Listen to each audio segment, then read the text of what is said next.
Relax. Yes, we're a couple of psychos. Good morning, psychos. It is 5 p.m. Welcome back to a very special episode of the Psychosocial Podcast because, as you can see, we are together. This is crazy. I've never seen you do the intro live. I know. So that's how this is the energy of it. This is the energy of it. But this is a very special episode for us because it's episode 10. I cannot believe we made it to 10. It feels like just yesterday we were like, we should like do a podcast. I know. And it was just like kind of an idea. And Allie was like bothering me about like, can we do the podcast? Can we do the podcast? And I was like, ugh, like, please stop calling me. Every 5 seconds, like, don't you want to do a podcast? We should totally do a podcast. Is there time to do a podcast? Yeah. And finally, I caught her on a really good day. Spirits were really high. And she's like, okay, yeah, let's do the podcast. But yeah, she did kind of like torture me into doing this podcast. But I'm so happy that you did. Yeah, you had a choice. Psych. So something that we discussed when we started this was like, you know, neither of us have ever done anything like this before. We're not really sure how it works. So I basically said, let's commit to 10 bad or medium bad episodes. 10 like fine episodes. 10 average episodes. You know, like that'll be like, let's get our, you know, find our bearings, figure out like how we do this and how it works. Less pressure. Yeah, a little less pressure. You know, let's just put stuff out there. Whether it's good or bad or whatever, we're just figuring it out. And so now this is our 10th bad episode. Yeah. Oh, God, that's so much pressure. I know. And surprise, we've subscribed to 10 more bad episodes. No, just kidding. But it's so hard to put yourself out there and it's so scary, especially we've never, even though like we're sisters, so we've known each other for a while, I think. So nice to know you. So blessed. So nice to meet you. So nice I'm to so meet glad we met. I'm glad we met in this lifetime. We don't really like, believe it or not, we don't talk like this in therapy terms or just about, I don't know, so much pop culture and trends in our life and intertwining it. It's more just sisterly stuff, just and obnoxious stuff. And like inside jokes and us making weird noises and just like being the most obnoxious, annoying versions of ourselves when we're together. Yeah, just being the most annoying person in the room. But now for the first time ever, we're putting on our little therapy hats and coming together to do this podcast, which has been honestly so exciting. It gives us a reason to come together each week and do something meaningful. Yeah, definitely. And it's, you know, it's something where Allie and I both, I think we both have like really big creative parts, but not really so many outlets to express that. And so this has been a really cool way for us to be like more fun and playful and creative. And it is like really scary to put yourself out there and to try something new, especially like, we're both in our 30s. Yeah, I'll admit that. Okay. And to really put yourself out there, be vulnerable and try something new at this age is really scary. So I'm very proud of you. I'm very proud of you as well. Oh, thanks. That was so hard to even say. We don't talk like that. Forced to say it back. I'm very proud of you too. So brave. Yeah, but so I am.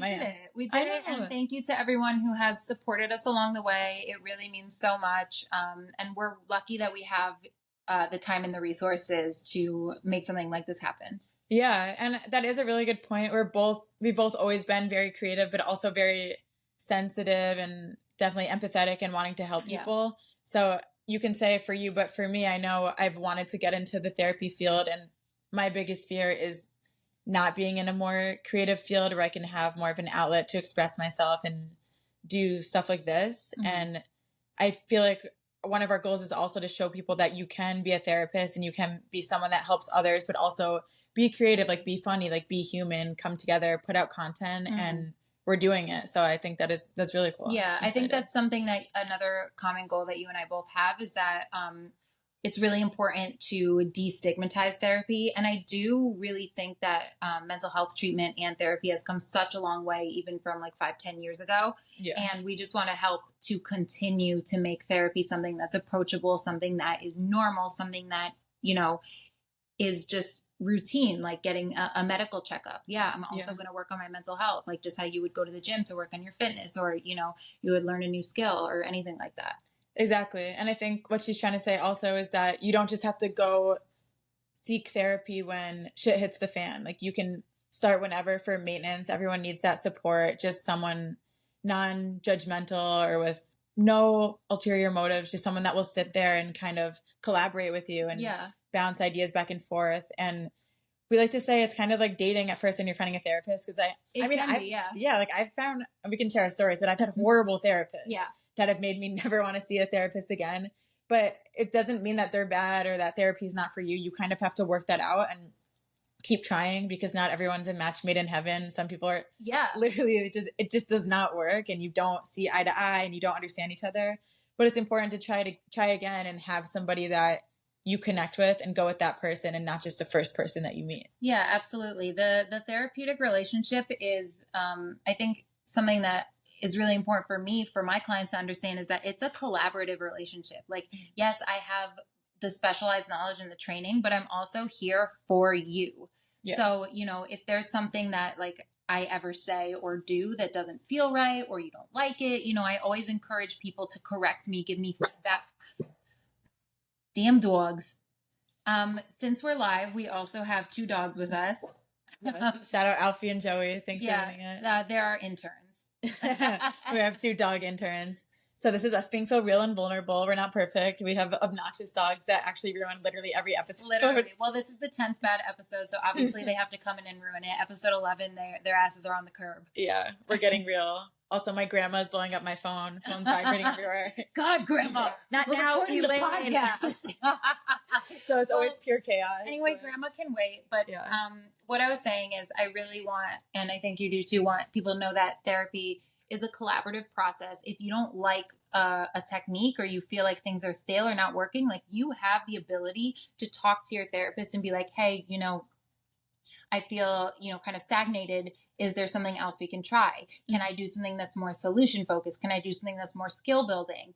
Or maybe you're doing too much of that and you're like, I just want a space where I can kind of just talk about what I'm feeling. Yeah. And I feel like it is a lot of trial and error. And some days something doesn't work or feel right, and then you switch it, or you come in with a different issue, but you're also not there for the therapist to just solve your problems or tell you what to do. Because I used to get so frustrated when I would go to therapy, because I just wanted the therapist to be like, okay, just do X, Y, and Z, and then you'll be good. Mm-hmm. Okay, complete this by this day. But that's more of a coach, and that doesn't really work. That's not therapy. I get that a lot too with my clients, especially I do family counseling for an addiction clinic. So what I do is I work with family members of the people who are in treatment for addiction, and like 90% of them come to the first appointment and they're like, I just want to know what to do to help my son, or to help my husband, or to help my wife. Yeah. And I'm like, you know, I can't tell you exactly what to do, but what I can do is I can help you explore how you react emotionally,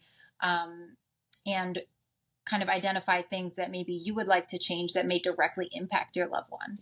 Yeah.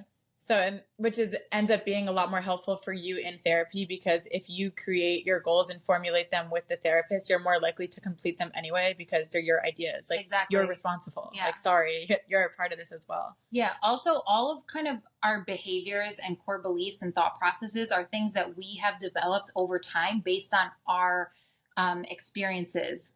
Mainly, a lot of this comes from early childhood, where, you know, we create certain associations or develop certain ideas about ourselves and the world and the way that we fit into the world. Mm-hmm. And these kind of get reinforced over years and years. If you think about it, you know, an adult that's coming to me for therapy has like decades of reinforcing possibly maladaptive patterns. Yeah. And so what I want to do is help you understand how these things got created. And are these accurate? Do they still serve you in a way that's helpful? Or is there something that could possibly be modified so it could be more helpful? Right. Kind of looking back to figure out why we are the way we are, like generational patterns. And like you said, anything that we've learned along the way. We all have different micro and macro systems. So I'm not going to be able to tell you what you've learned along the way, or, you know, like everything that you've been through, as you were saying, and your thoughts and your core beliefs. So together we can come up with what works best for you. And that's kind of where therapy starts. So I think for both of us as systems therapists, I don't know if you want to explain that a little bit, but I kind of love what we do as systems therapists rather than a traditional therapist, because rather than someone coming in and we're like, you're a problem, you're the problem, you're the identified patient, you were just put on this earth and you have these issues. We look at the whole system and we see like, okay, but why are you the way you are? Why did you have to take on this role in your family? Why did you have to take on this role at work? Why did you have to take on this role in the world? And I think it gives the client a little bit more hope to change because you're a product of your environment rather as you're just a problem in this environment. Right. It depathologizes whatever your behaviors are that you want to work on. So, just backing up a little bit, the basis of systems theories is that we're all part of a system, like a family being a system, your work environment being a system. And the premise is that all parts of the system affect each other. And so it's not just one person acting alone. It's one person acting within a system. Mm-hmm. So nothing is just one person's fault. Yeah. Everyone is contributing to this. And again, going back to kind of my work in addiction, it really helps to depathologize the person who's struggling with substance or alcohol abuse because, okay, no, it's not just that, you're screwed up and you struggle with drug addiction.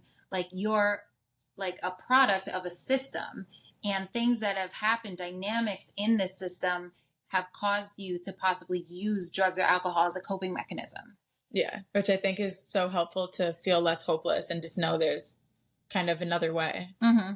And to know it's just not like I'm, the black sheep or the bad seed or whatever. It's like, yeah, maybe you do have some not so great behaviors or whatever, but it's not just because you were inherently bad. It's because these have been reinforced by the different systems that you're involved in. Like if there's someone who's in school and they're labeled the class clown, that's part of a system. Like a classroom is a system. There might be like, a teacher's pet. There's the teacher. There's the rest of the student body. There might be a class clown, and the class clown, gets that positive reinforcement through the laughter maybe of the other students. And then the teacher is giving them attention, even though it's in a negative way. Are you talking about my story, kind of? I mean, so I may be inadvertently referring to you. I'm like, is this play about me? Well, I can share a little bit of a story about me that I think really played a big role about getting into this field, because kind of goes back into what we were saying before. Everyone has their own experiences that leads us to where we are now. But as a child, and still obviously, I have ADHD and a learning disability that I've held a lot of shame around. And it's an auditory processing disorder, just basically more of a visual learner, and anything auditory, I'm not really processing it. I'm kind of pretending to, and I'm trying, and I've learned how to, or to pretend to, more along the way. But in school, the teacher would be giving out assignments, and she'd be like, blah, blah, blah, do this, and you're going to get with this, and you have this much time. And then she'd be like, okay, go. And I'd be like, wait, what? Like, what are we doing? And I'd just be sitting there. And then the class would rage with laughter as if I was just trying, just to be like, yeah, like to be disrespectful. Yeah, disrespectful, like be the funny guy in the class clown. So I would constantly get sent to the principal's office for doing that. And I genuinely had no idea what was going on. Right. Like poor Allie's in the classroom, like her brain is still like trying to process all these instructions. Yeah. I'm like, what is happening? And they're like, principal now. And I'm like, wait, no. I'm like, I actually love school. Like I want to do the assignment. Like I'm kind of a nerd. But instead I get labeled as this bad kid, and now I'm funny and I'm the class clown.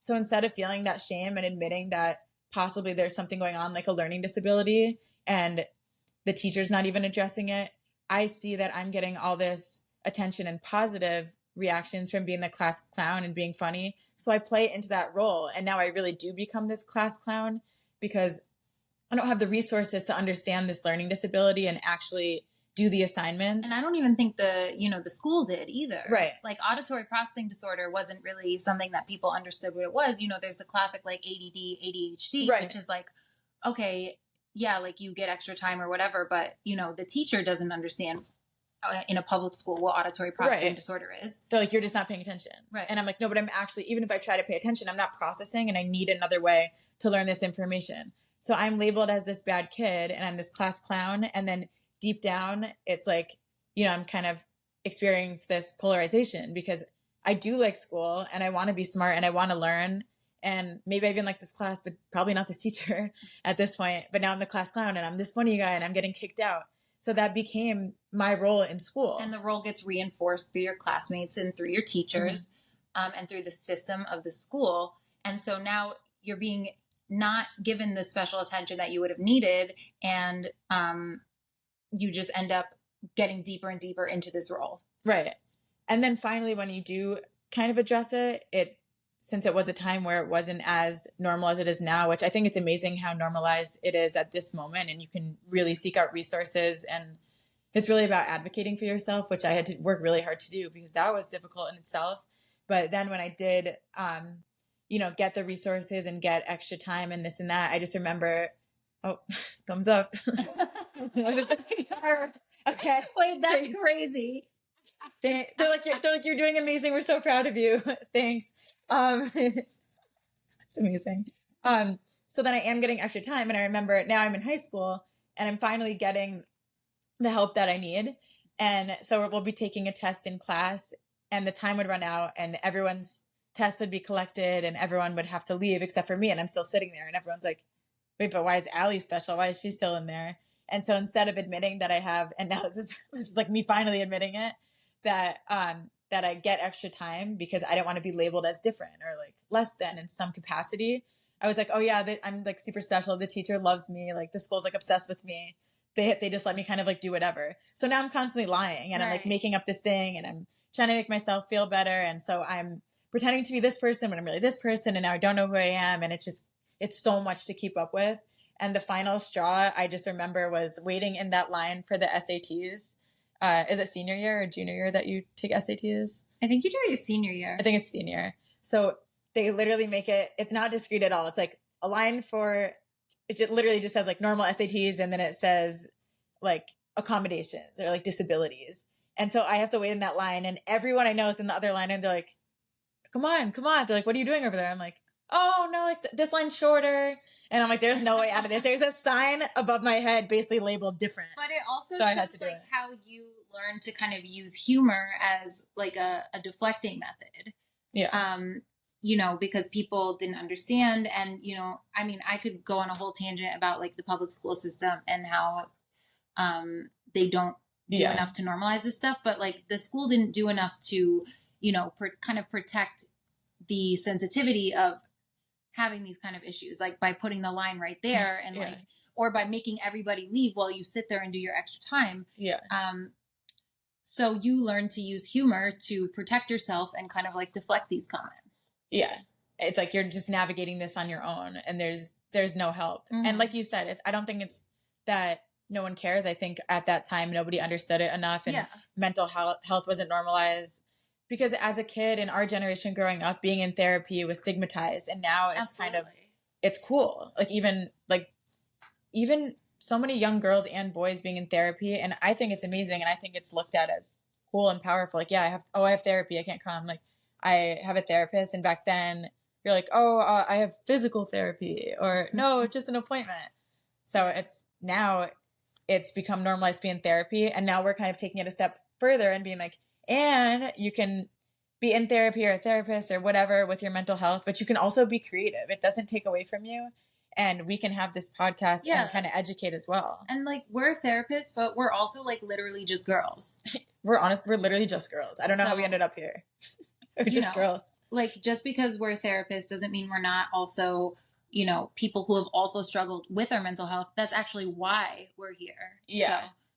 Which is another thing we wanted to talk about is I think the most amazing thing about a therapist is having your own experiences and now being in therapy because and overcoming them and showing other people that like, you can. Yeah, that I learned to get through this. And that's like a big part of my experience from, struggling with anxiety and depression for a really long time. And, I don't think it's something that is necessarily curable, but it's something that you really can learn to manage and to cope with. And you can learn to, like what your triggers are. I can learn how to stop myself from going down, a negative thought spiral. I know how to stop myself when I feel a panic attack revving up. Mm-hmm. And so being able to tell someone that's coming into my office to say like, this is something that I actually struggled with and I've been able to really successfully cope with this after a really, being committed to therapy, taking medication and, lifestyle changes and just being really aware of my thoughts and behaviors and knowing which ones fuel the mental health disorders and how I can kind of go the opposite way of that. Yeah. And we're also, I mean, we're just girls and we're two therapists that are also in therapy. Right. So we know the importance of it, like just because like the work never stops, literally. Like, and our therapists are in therapy and it goes on and on and on. Yeah. And you would hope so. How are you going to provide a service to someone that you aren't doing or at least haven't had experience with? Like it'd be crazy for me to be like, oh, I'm going to give you therapy and I've never been. Yeah. It's like, bro, try the product. Yeah. Like make sure it works. Make sure it's correct. Come correct. So that being said, though, you know, it is really important to collaborate with your therapist so you make sure that you're getting the outcomes that you want, you know, and so you make sure you're really getting what you're paying for. And so it's impactful for you. Mm-hmm. And I had mentioned in another episode that a big population I work with is girls with eating disorders. And I think it's important to note that one of the main things that they report as contributing to their eating disorder is social media and comparison online and just kind of being bombarded by videos and content across all platforms that are you really can't avoid it. And the first step is to try to monitor it and try to maybe start early in tailoring your algorithm to more healthy things and body positive things. Is that really something that your advice to tell them, like get your algorithm to show you oh no, I mean stuff. Obviously there's other like more important stuff. Did you make that up or is no, that was part of the that social comparison paper that I wrote. Mm-hmm. And it was just because there's not a lot of stuff you can do. So in terms of preventative measures, teaching therapists what to do now, starting them early, it's just really interesting. I never even thought of that. And many people wouldn't. Like I wouldn't have thought of that. And I saw because all this stuff is developing because we've never had to think about. We're here. Yeah. We're all experiencing this together of being in these platforms and having them grow and like everything's so fast and our attention is shorter and shorter. It's a cute little snack. And hope that's a little bit of ASMR for you. ASMR break. I'm obsessed with ASMR. I know you need to do something for them. She's so good at it. But, so the only kind of like preventative measure, because it's out of your control, right? Like people are going to post, it's everywhere. It's in everyone's hands. Mm-hmm. People have cell phones out the womb these days. So there's nothing we can do. Like people are born with an IG handle. Sorry. I don't at freshly born baby. Stop at fetus 1234. Username unknown yet. Hasn't been named yet. So, so taking those preventative measures to care about yourself enough that you don't want to be bombarded by just kind of negative things in your feed. So you see something positive, you interact with that and you like it. You see something negative, be strong enough to mute it. Because it is really hard to mute something. Because it is just kind of being strong enough to get it out when you want that negativity confirmation bias. So maybe you want to see that again because it's fueling negative beliefs and negative behaviors. But if you can work with your therapist to lean towards the positive, if you're going to be on social media anyway. Yeah. Because being off it would be amazing, but it's just not realistic. Right, and, I'm sorry to say it's, sort of depressing, but I'm personally not going to get off social media. Yeah. Like I was thinking of getting off and then we started this platform and now we're really on it. I was like, I had done a cleanse in 6 months feeling better than ever. It's part of that's how you, social media is like a huge way to market things. So when we're starting up something like this, it's like, how are we going to reach people, who we think might enjoy this or might, be new listeners, we're not going to walk around on the street shouting like, hey, new podcast alert. We have to go on social media. Yeah, we're not going to go to Times Square and dress up. Specifically, we might. No, I do have an Elmo costume in the closet. Okay, yeah. Maybe for episode 20, we'll record that. 20 more bad episodes. Oh my God, don't do it to him. I had to do it to him. But so specifically, we've been doing a lot of stuff on TikTok, which really scares the shit out of me because TikTok just really intimidates me. I just don't understand it. And to be honest, that was like kind of my big resistance where I was like, I'll do social media. I'm not doing TikTok. Right. Yeah. You did say that. And then I immediately was like, surprise, we're on TikTok. Right. And now I'm like having to learn how to post effectively on TikTok. Yeah. Figure that all out. I think something important too, in regards to us as therapists and being in therapy and whatnot, is what we're talking about with social media. Now we're doing it and putting ourselves out there.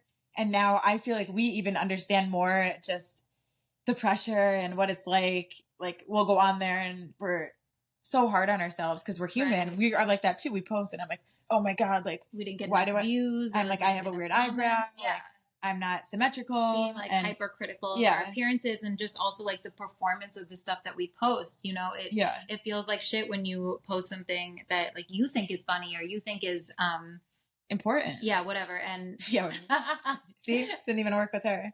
She's like, you're not important. Now I'm going to think about that for a while. You know, and then you just like don't really get the engagement that you hope for. And just comparing yourself to other people's social media performance or their posts and stuff. But, you know, it's not, we have a lot more control than we think of our reactions. Right. And so if we really become aware of how we tend to think, we can kind of decide like, okay, yeah, generally I would be really easy to compare myself to someone else in a negative way.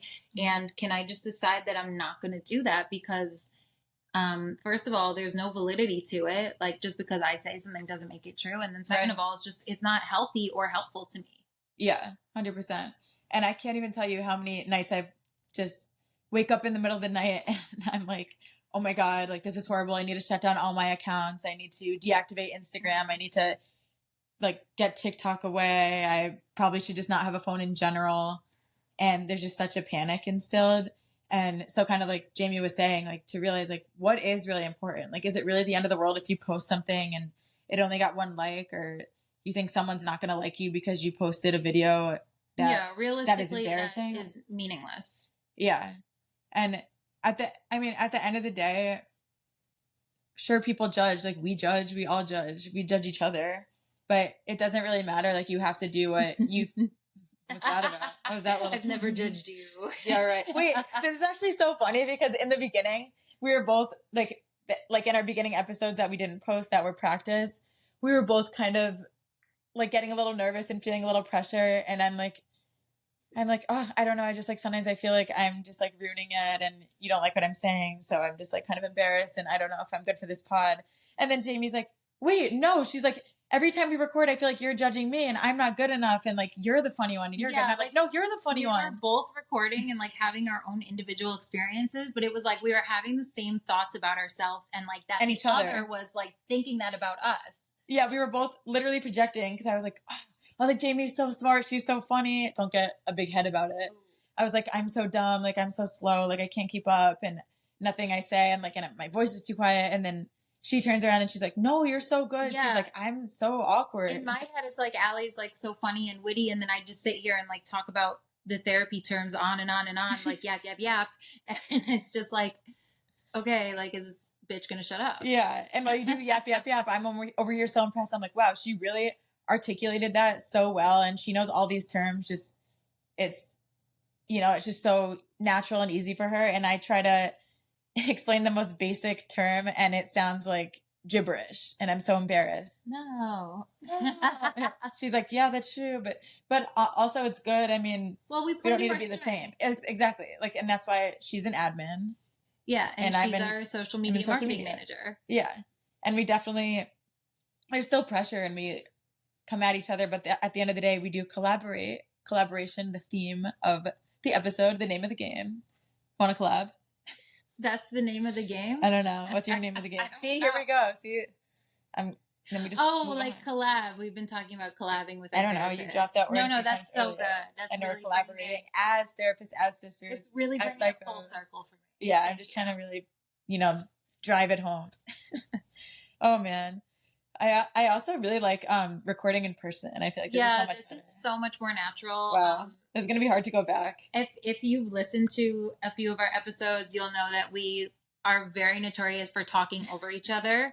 I also have such a naturally loud voice, and I think in my head I'm always screaming, but it's actually a little mumbly whisper at times, and that's because what I've said is only in my head and then I only give a little bit of it. So I'm working on that. So I don't know if it's that there's a lag on, when we're recording online separately, or if it's just because we have sisters so intuitive, but it feels so much more natural and we're not just going to be but, and And you wait, yeah. I think also the body language and stuff, like I can tell when like you need to yap and I'm like, I'll stand down for a minute. My girl needs to yap.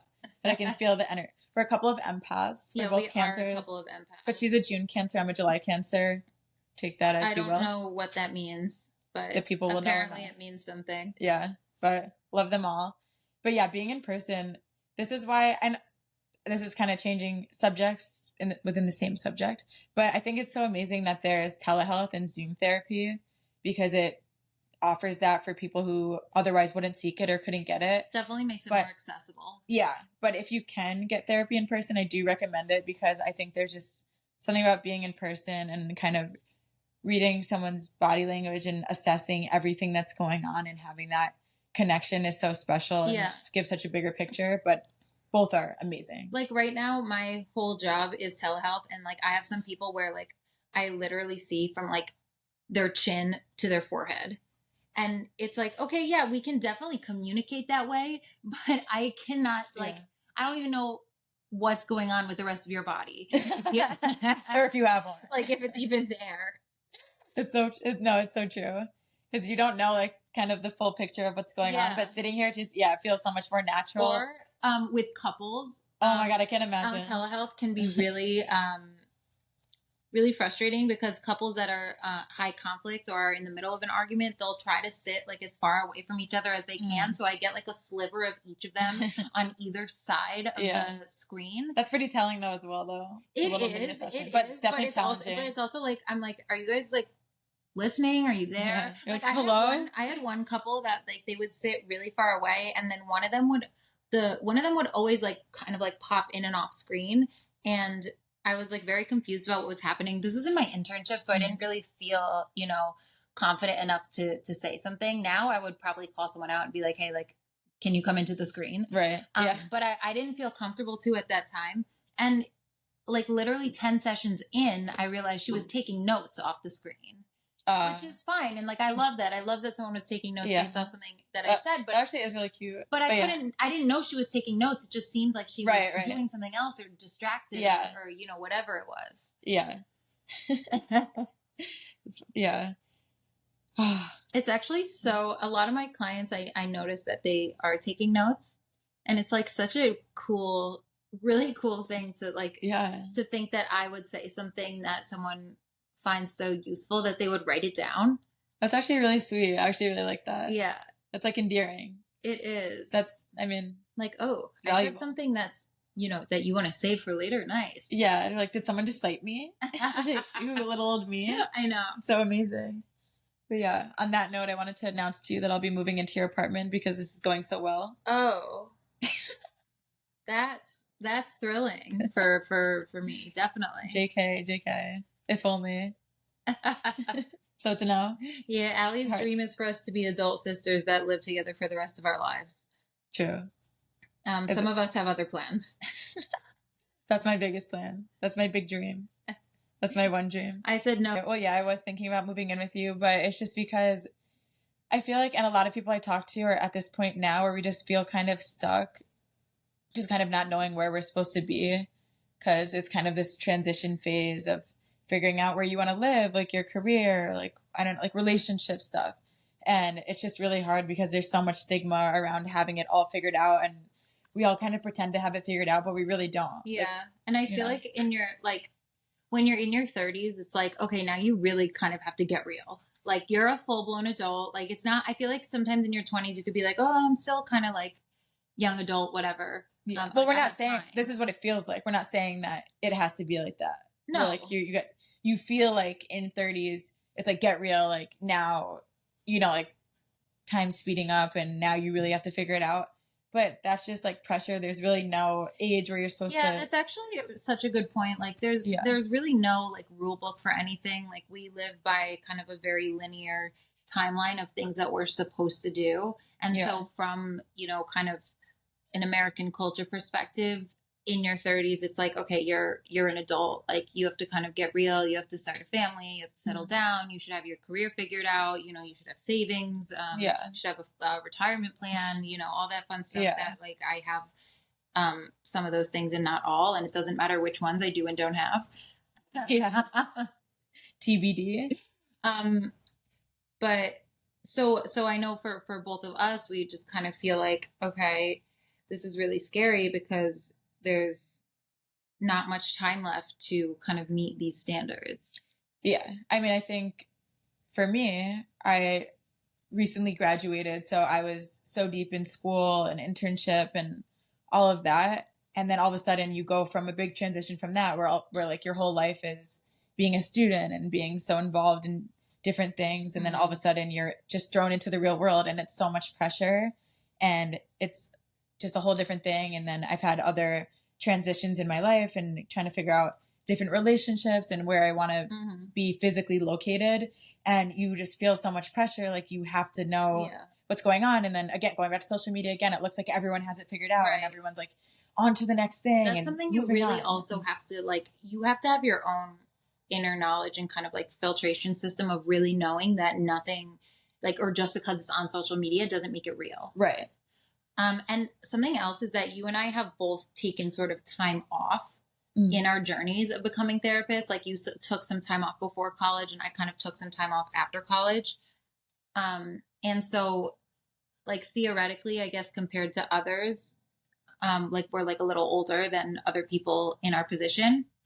Yeah, which is just like theoretically, and that shouldn't matter because there's also, I mean, in my program, we had people from ages 22 to like 67. Yeah, which is really cool. Our own mom went back and got her degree when she had already had a family and kids, like, as you know, like a second phase of life situation. Yeah, so there's really no age when you can or can't do something, but I feel like before you go begin the next chapter, the next journey, you're just always like, oh, but I should be doing this, or I should have done that, or like, oh, now it's too late. You'll never be as young as you are right now. So wow, that's really, really deep. Did you write that? Someone else actually wrote it, but I constantly have to say it to myself because I'm always like, oh, it's too late. And I'm just no, it's really not. But I really do feel like our society, we live in a society, like, there is a time limit on things. Like, and it's not real. It's all like, nothing's real. Yeah, it's literally all construct. We're literally on a floating rock in the middle of nowhere. Yeah, get over it. But it is real in that, you know, people kind of believe in it and live by it. But if we can all break those norms together, then we can feel more comfortable for sure trying new things and not just settling for what will be accepted easily, or like what's normal, what's common, what's not going to get judged, like what is the just traditional path of life. And of course, now more than ever, people are breaking those norms, but you still feel it. And I feel, and I'm sure you do, like, feel that pressure all the time. And especially like seeing your friends. I mean, I feel like it's funny, like, you're at that age where you're like, okay, my friends are either like raging and going on 4-day benders, or they're on their second baby. Like, there's no in between. I don't have friends on the 4-day bender side anymore, but shout out to some of my friends. No, not really, but maybe. But you just never know. I mean, but you shouldn't be shamed out of doing things. Like, it's not like you hit an age and you can't have fun anymore. Like, there's balance. I think people are so easy to age shame on social media. And this is one of my biggest pet peeves because, okay, being ageist is not it, because it's one of the only things that everyone, God forbid, will have to experience. Like, you may never experience having a certain disability or having some, like a physical disability or a mental disability, or being a certain gender, or feeling a certain circumstances, like feeling certain like prejudice or racism. But we will all, like, if, like, God forbid, like, if you live a healthy, long life or whatnot, we will all hit an age that the other person that you're judging is hitting. Right. Like, we're all capable, regardless of where we're born, how we're born, you know, what race, culture, or any other demographic we all are destined to hit all these different ages. Okay, yeah, that's what I was trying to say. See, right there. See, she puts it into words that make sense, and I'm still like mid-process, but that's really why we lost me. Like, I know. I was like, God, I was like, I hope this makes sense. So I'm like, I know what I want to say, but I'm not saying it. But yeah, you get it. So, like, if you're going to shame someone for enjoying their life and they're 40, you're going to be 40 one day. Do you want to not be able to do anything? Like, right. And also, when that happens, it's really because you're insecure about your own life, or, like, you know, if you're a 40-year-old judging another 40-year-old who's doing something that, like, might be considered alternative, I guarantee if you really peel that back, like, you would want to be doing that and are probably scared. Right.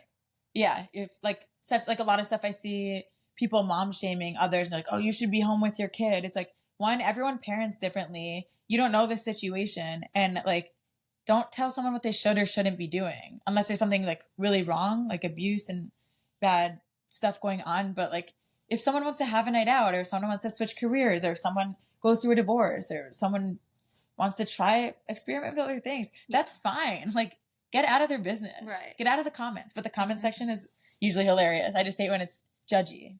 Right. Okay. We all age the same way. Like, it goes. Age is the only thing that's like a true linear process. Yeah. Everything else, like, we make it linear, but it doesn't have to be. Yeah. We're all over the place. But we are going to age in the same 365 days until you have to add on another year. Another year around the sun. So yeah, I feel like on this podcast, we also want to encourage people to get out there and try things and put themselves out there, because this is so hard. Like, even us recording this after, we have to be like, was that good? Was that weird? Like, were we looking at the camera? Should we be looking at each other? I know. Like, yeah, we're just like looking all over the place. Like, was the lighting okay? Whatever. But we're all our biggest critiques. And so that we already get enough critiques. I'm very fancy with it. I'm very fancy. Yeah. She's well traveled. Barely. See, like, this is the thing. Like, it's just, we all say like dumb things, like whatever. We're just trying to put ourselves out here. We're recording, and we're gonna post this up everywhere. One take wonder. Yeah. And we're gonna do it again same time next week. Anywhere you get your podcast. Yeah, anywhere you get your podcast. At the Psychosocial. So, but yeah. For real, like, for those of you who have been with us from the beginning, for those of you who have joined us along the way at any point, like, seriously, thank you. This has been just like so much fun to get to experiment with something. We're super grateful that we, again, have the ability to do something like this. And yeah, hopefully this just gets bigger and better. Yeah. I mean, and so our psycho of the week is all of you. Yeah. Congrats, psychos. And also, I love, we always get DMs of people being like, can I be the psycho of the week? Congrats, you are. This is your week. Yeah, live it up. You've done it. Live it up, sweetie. Also, if that's something like maybe you guys would like to see for us to have guests, we're thinking about that. So, we'd also love feedback, collaborate with us. Yeah. And if this inspires, I mean, I've had a lot of people message me like, oh, I really wanted to, make an account or make a podcast or put stuff out there. Like, we're happy to talk to anyone, because we know how awkward and challenging this can be. And like we said earlier, it took me nagging Jamie for months, because she was like, it's going to be weird. Yeah, like, I really dragged my feet about this. Yeah. And I dragged those feet right into this psychosocial podcast. Part of it was like fear of like learning a new thing. Cause like I've been the one that's really been like doing the editing and stuff on this. And while Allie does like lots of other super important stuff. And then part of it was just like, I knew it was going to be something where I am putting myself in a position where I'm going to be judged. And so I really, like, I cannot tell you, it took Allie literal months to convince me to do this. And I finally agreed, and I'm really happy that I did. Aw, Jim. It's also a timing thing, because I think over the years, he'd be like, oh, we should really do some stuff, or we should post some stuff. And it was always like a hard no from her. And I didn't even like have a plan or a goal or a degree or like any credentials to really be talking in this way. So had we started the podcast before I was fully immersed in this field, it literally would have just probably been me interviewing Jamie and Jamie doing literally everything. And she already does a lot. So now the stars have aligned, and we are here, and we're recording this podcast, and I'm really excited to see the future of it. Again, we committed to 10 bad episodes. We put out there 10 decent episodes, and I'm excited to judge. See. Yeah, you can you be the judge, but like, don't tell us. We're inviting you to judge. Okay, privately. We're inviting judgment in the privacy of your own home. But on that note, we will be back next week. Yeah, same time next week. Sounds good. Can I still be staying on your couch? Hopefully you're gone by then. All right, sounds good. Love you, psychos. Thank you.